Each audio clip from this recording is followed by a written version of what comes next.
ಹೊಟ್ಟೆ ಒಳಗೆ ಇನ್ಫ್ಲಮೇಷನ್ ಆದಾಗ ಅದನ್ನು ಗ್ಯಾಸ್ಟ್ರೈಟಿಸ್ ಅಂತೀವಿ. ಇಲ್ಲ ಗ್ಯಾಸ್ಟ್ರೈಟಿಸ್ ಅನ್ಬೇಕು, ಅಥವಾ ಅದಕ್ಕಿಂತ ಮುಂಚಿನ ಭಾಗದಲ್ಲಿ ಹೈಪರ್ ಅಸಿಡಿಟಿ, ಅಂದರೆ ಅಸಿಡಿಟಿ ಜಾಸ್ತಿ ಇದ್ದಾಗ, ಆ್ಯಸಿಡ್ನ ಉತ್ಪತ್ತಿ ಜಾಸ್ತಿ ಆದಾಗ.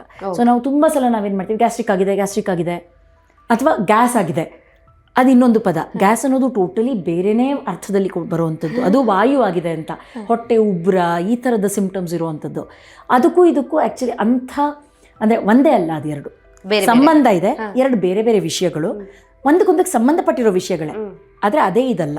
ಈಗ ಯಾರಿಗೆ ಎದೆ ಉರಿ, ಹುಳಿ ತೇಗು, ವಾಂತಿ ಬರೋ ಹಾಗಾಗೋದು, ಹೊಟ್ಟೆ ಭಾಗದಲ್ಲಿ ಅಂದರೆ ಹೊಟ್ಟೆಯಲ್ಲಿ ಮೇಲ್ಭಾಗದ ಭಾಗದಲ್ಲಿ ತುಂಬ ಉರಿ ಥರ ಬರೋದು, ಇದು ಮತ್ತು ಸ್ವಲ್ಪ ತಂಪಾಗಿರುವಂಥದ್ದು ಹಾಲು ಇಲ್ಲ ನೀರು ಅಥವಾ ಏನಾದರೂ ಆಹಾರ ತಗೊಂಡಾಗ ಅದು ಶಮನ ಆಗ್ತಾ ಇದೆಯಾ, ಇದು ಗ್ಯಾಸ್ಟ್ರೈಟಿಸ್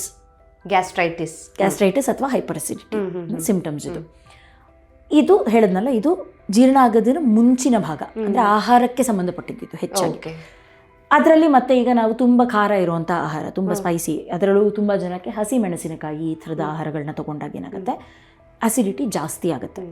ಅದು ಕೂಡ ಖಾರ ಇದೆ, ಆಲ್ರೆಡಿ ಆಸಿಡ್ ಇದೆ, ಸಣ್ಣ ಭಾಗ ಅಂದರೆ ಒಂದು ಮಟ್ಟಕ್ಕೆ ಅಲ್ಲಿ ಸ್ವಲ್ಪ ಇನ್ಫ್ಲಮೇಷನ್ ಇರುತ್ತೆ, ಇರಿಟೇಷನ್ ಆಗಿರುತ್ತೆ ಅಲ್ಲಿ ನಮ್ಮ ಲೇಯರಿಗೆ, ಹೊಟ್ಟೆ ಒಳಭಾಗಕ್ಕೆ.